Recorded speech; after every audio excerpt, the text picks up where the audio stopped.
La enciclopedia va a desaparecer el 31 de enero de 1883. Cambia de título para convertirse en el diario político El Tribuno. Es el año en el que Machado vuelve a Madrid. Sexta aportación, las sociedades de folclore. Bueno, Machado, os podéis imaginar ese hombre en su despacho, lleno de papel. Yo quisiera ver la foto del despacho, lleno de papeles por aquí, por allá, todo desordenado. La mujer, a favor de limpiar, no cantado cachivache. No tiraría cosa a la mujer, no tiraría cosa. A la pobre Ana, qué persona que explica todo. Ana explica todo. Ana es la argamasa de toda esta familia. Ahora hay una exposición en Burgos, ¿no?, sobre la familia Machado. Bueno, no os la perdáis si podéis. La estuvo en Sevilla mucho tiempo. Bueno, pues imaginaos en ese momento, en 1880, cuando, leyendo cositas, se entera de que en Londres hay una sociedad de folclore, constituida, la Folklore Society, que se dedica al estudio de culturas y pueblos particulares. Estaba leyendo casualmente en la biblioteca del Ateneo Sevillano la revista Celta de París. Inmediatamente escribe una carta a Londres, se dirige al secretario de la sociedad, Mr. Gong, y recibe las publicaciones de la corporación inglesa y empieza inmediatamente, con verdadero ardor, lo que ahora va a ser otra cosa. Va a ser una misión. O sea, ya no se trata de ser un intelectual, se trata de ser un apóstol. Un apóstol. Una obra propagandística e insisto, misional. No había terminado el año 1881 cuando Antonio Machado tiene ya publicadas las bases de la Sociedad del Folclore Español, asociación para la recopilación y estudio del saber y las tradiciones populares y la reconstrucción de la verdadera historia de España, atención, desde una concepción federalista, pero también descentralizada de la organización. La Sociedad del Folclore Español debería tener una serie de sociedades regionales y locales interconectadas que recogieran la diversidad cultural del Estado. Es decir, un proyecto bastante avanzado para su época, con el objeto de estudiar al pueblo, sus costumbres, cuentos, leyendas, poesías, tradiciones, ritos, creencias, supersticiones, adivinanzas, pero también de institucionalizar una disciplina científica, que va a ser su misión realmente. Y ahí va a haber una serie de bases, en ese documento que os pongo ahí. Hay que reconocer y reconstruir científicamente la historia y la cultura española. Los distintos centros regionales tienen que dar cuenta de sus trabajos a otros centros. Hay que hacer publicaciones, hay que convocar congresos, hay que hacer labor de propaganda, hay que crear bibliotecas, conservatorios, museos. Es decir, son unas bases bastante elaboradas y bastante avanzadas en ese momento.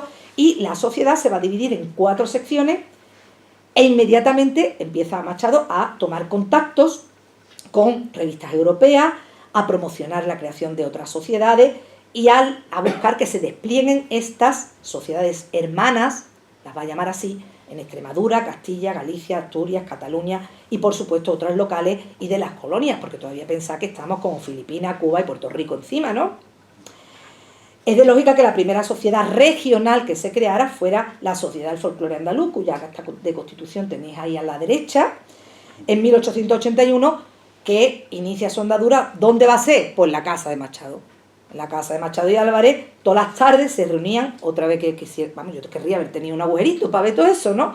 Yo lo sueño muchas veces, como cuando cuenta Antonio Manuel Machado, cuando se conocieron sus padres en aquellos delfines, no sé si lo habéis leído alguna vez, unos delfines que subieron por el Guadalquivir hasta Triana y todo el mundo fue a verlo, porque aquello que era, ¿no? Y allí se encontraron sus padres y dice, Manuel Machado dice, puedo contaros esto que me parece haber vivido alguna vez.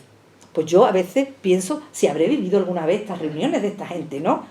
De nuevo Ciro García del Mazo, Luis Montoto, Antonio Sendra y Burín, Sales y Ferré, fonófilo, Alejandro Guichó y Sierra se va a llamar a sí mismo fonófilo, Fernando Belmonte, Manuel Díaz Martín, micrófilo, va a ser otro seudónimo, en este caso de Juan Antonio de Torre y Salvador, Francisco Rodríguez Marín, que se va a llamar a sí mismo el bachiller de Osuna. Toda esta gente se va a reunir en casa de Demófilo y va a fundar la Sociedad del Folclore Andaluz, que, como sabéis, pues tendrá después un desarrollo más amplio.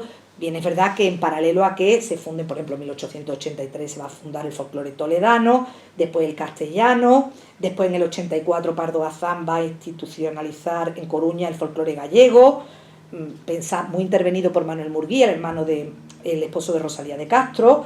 En junio de ese año el folclore riojano, el folclore vasco-navarro, el folclore filipino y toda una serie de impulsos que se van a vivir en Murcia, Aragón, Mallorca, Tenerife, Cuba, Puerto Rico, todo eso, ¿no? Todo eso van a ser desarrollos que diseminarán las sociedades de folclore sin gran penetración realmente en las bases sociales, más bien por locuras de friki, ¿no?, que diríamos hoy. De hecho, el Centro Andaluz no llegó a consolidarse. La Sociedad del Folclore Andaluz empezó a desperdigar sociedades como el folclore gaditano en el 85, después mucho por la zona de Extremadura, de Badajoz, Segura de León, Burguillo, también en Sevilla, Burguillo y la de la Sierra, Valverde en Huelva, Fuente de León, Olivenza, Fuente de Cantos, Herederos Caballeros, Zafra, en el 85 Llerena, donde iba su madre, donde iba doña Cipriana, pasaba los veranos, impulsada por por Felipe Muriel, el folclore, como digo, riojano, etcétera. Bueno, ahí va a haber toda una, insisto, diseminación, que lo que hace en vez de amalgamar es diseminar, como digo, ¿no? Y de hecho va a haber una escisión por la cual, una reconversión más que una escisión, la propia Sociedad de Folclore Andaluz va a fundirse, a fusionarse con la Sociedad Fresnense y se va a crear la Asociación de Folclore Bético Fresnense casi de inmediato, porque es que no había manera de sacar aquello para adelante, es que no había recursos, no había más que el gusto por el estudio, por la recopilación, por la publicación, y siempre con la persona de Demófilo detrás, que fue el verdadero impulsor del movimiento. Naturalmente, la sociedad necesitaba un órgano de difusión, que sería la revista El Folclore Andaluz, que vivió poco, solo 11 meses, entre 1882 y 1883, que es cuando, como digo, se va a Madrid, publicó 12 números, con un trabajo ingente de recopilación, con una variedad enorme de los trabajos, tanto desde el punto de vista empírico como teórico, y que resulta un archivo imprescindible sobre la cultura popular andaluza. Él va a hacer ahí una labor de difusión de la literatura popular, que se va a plasmar no solamente en escrito, sino también en algún que otro material fotográfico, por ejemplo, cosa inusual en ese tiempo, miscelánea, romance, bibliografías complejas. El folclore andaluz va a tener también unas secciones bibliográficas, de literatura demográfica, mitográfica, apéndices documentales muy interesantes, mapas etnográficos. Había unos proyectos de desarrollo de mapas etnográficos que después van a pasar a la Biblioteca de Tradiciones Populares también, con unos cuestionarios que se mandarían a través de estas sociedades a los distintos pueblos para que voluntariamente esos obreros de la causa, que se suponía iban a ser no solamente los intelectuales, sino también el pueblo, llenarían de información. En fin, como modelo teórico estaba muy bien organizado.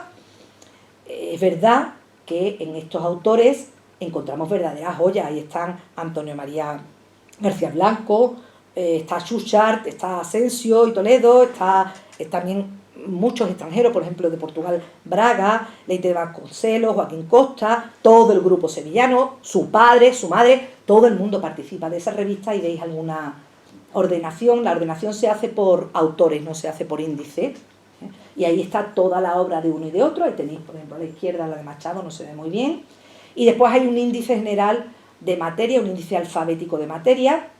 Y bueno, pues, no sé, es que lo he puesto muy chiquitito. Este es el tipo de entradilla que hace Antonio Machado Álvarez, cortita por un lado, unas entradillas breves, por ejemplo, en este caso, dichos populares, o por ejemplo, ocurrencias, y fijaos que es un cachito de página, no es más. Pero después, pues hay todo un material muy interesante, por ejemplo, en este caso, como os digo, el interrogatorio sobre los mapas topográficos tradicionales de la provincia de Sevilla, y por supuesto traducciones de obras de otros autores, reseñas bibliográficas. Es una joya, el folclore andaluz es una joya como documento, ¿no? Es verdad que después, fruto de la colaboración de la sociedad bética y de la sociedad fresnense, se va a publicar el folclore fresnense, que va a ser una revisión, digamos, del folclore andaluz, con este título, incluyendo esa denominación bético-extremeña a la que hemos hecho referencia con anterioridad. Si el folclore andaluz está entre el 82 y el 83, el folclore fernense y bético-extremeño 83 y 84. Va a ser como una especie de adaptación de la revista original. Revista que, por cierto, se ha ido rescatando, se han publicado ediciones facsímiles y la Fundación Machado rescató también en los años 80 y en 3 etapas distintas, en 3 épocas diferentes, pues ha ido revisando como una revista que conocéis perfectamente, ¿no? Y que tiene, creo que va por el número 52 ahora mismo, ¿no?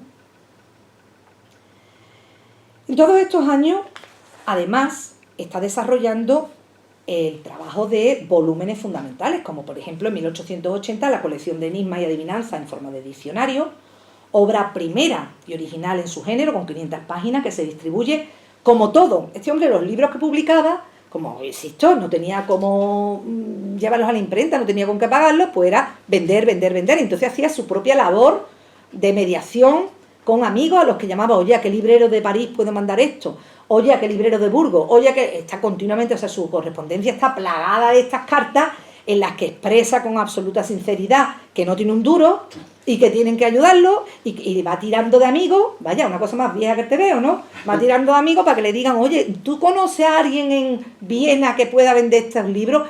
Y así es como va, y además es muy curioso porque en esas cartas, por ejemplo, para la colección de cante flamenco, hace hasta la lista. Hay que ver que me dijeron que me iban a dar 1.500 reales y no me dan 1.500 reales, sino que se han quedado con 300 volúmenes. ¿Dónde están esos volúmenes? Me dijeron que me iban a dar la mitad y al final no me han dado ni... O sea, está continuamente pensando en cómo sobrevivir, claro, ¿no?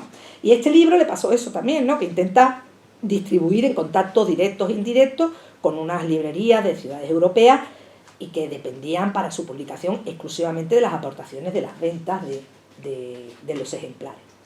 1880. Y en 1881 está la obra quizá más importante y que tiene más actualidad, ¿no? en todo su trabajo, que es la colección de cantes flamencos recogidos y anotados por Demófilo, que se inscribe en un momento de emergencia primera del flamenco, que es la tarea a la que yo básicamente me dedico desde el punto de vista de la investigación, un género codificado a mediados del siglo XIX que mezclaba distintas culturas musicales, populares y en parte cultas, pero que se identificaban netamente por su marca gitana o agitanada. Es decir, el autor está en el epicentro, esto es lateral si queréis, pero fundamental para entenderlo, de una eclosión flamenca focalizada en la ciudad hispalense, donde teatros y cafés cantantes eran espacios escénicos de un arte nuevo.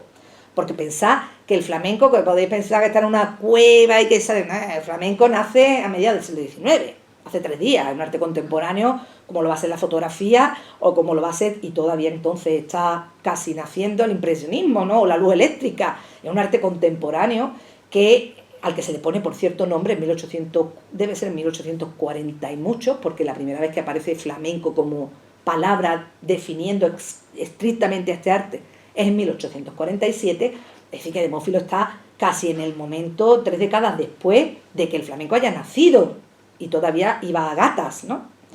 En ese tiempo, además, se están multiplicando los nombres de profesionales, el intérprete se está individualizando, se está especializando, aparecen los empresarios del arte, la creatividad coreográfica, musical, aparecen los públicos, es decir, un público que, por cierto, él va a definir en este libro como completamente heterogéneo, comillas, donde se hallan al lado del taciturno y acansinado trabajador, el festivo y bullicioso estudiante, al lado del pilluelo y el tomador, el no menos despreciable rufián aristocrático, es que me encanta como escribe, es que no se puede tener más arte, al lado del industrial y el comerciante, el terne y el torero. Y aquí, en su colección de cantes flamencos, va a meter algunas coplas que ya había incluido en la sección de literatura popular de la enciclopedia, y va a responder a las intenciones de Hugo Suchard.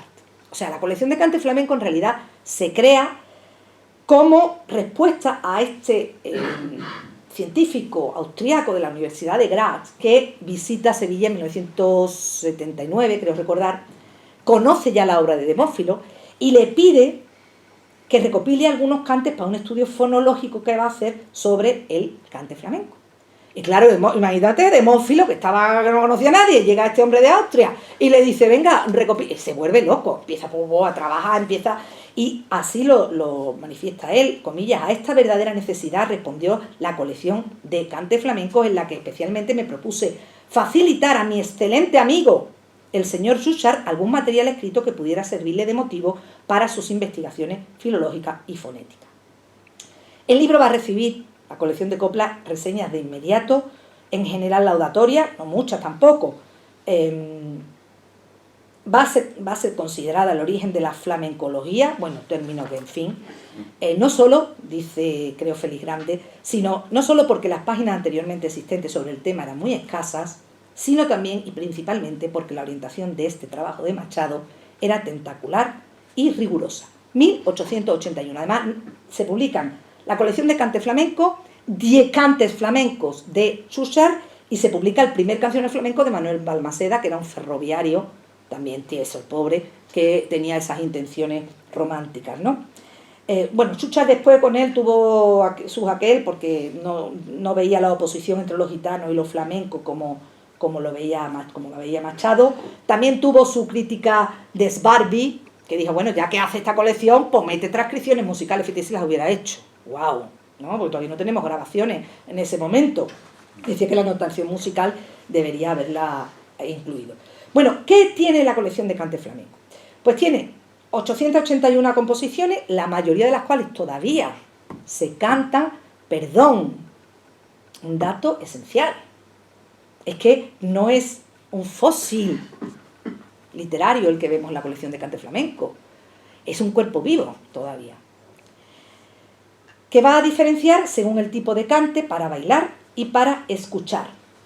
Va a incluir, además de esas coplas, que transcribe literalmente. Él le escribió a Luis Montoto en una carta, le dice: el pueblo, no las academias, es el verdadero conservador del lenguaje y el verdadero poeta nacional.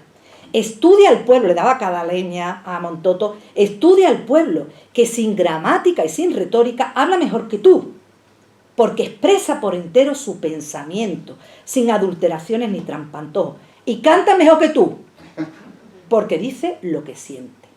Le daba unos repasos a Montoto que no vea, ¿no? Bueno, decías, habla y escribe siempre como Don Quijote aconsejaba a Sancho, a lo llano, a lo liso, le dice. Bueno, pues la colección tiene un prólogo, para comérselo, el prólogo extraordinario, la compilación de letras propiamente dicha, una biografía del cantaor Silverio Franconetti, que hasta un cierto punto es el que lo menea todo, el que lo cambia todo, para que el flamenco se convierta en un arte realmente comercial, de primer nivel, una lista de estilos propios del repertorio de Silverio, y después una lista de 71 cantaores proporcionada directamente por Juanelo de Jerez, que era un cantaor de medio pelo, que se había quedado sin voz, y que, claro, se iba allí al café, empezaba a charlar con uno con otro, el que no tenía que hacer, ¿quién era? Juanelo. Pues, esto es mi teoría, ¿eh? Pues Juanelo es el que le daría poca brasa a Juanelo. Bueno, ahí están todos los cantadores que recoge de Jerez de la Frontera, fundamentalmente de Jerez y los puertos, con datos de época, lugar de nacimiento, género cultivado.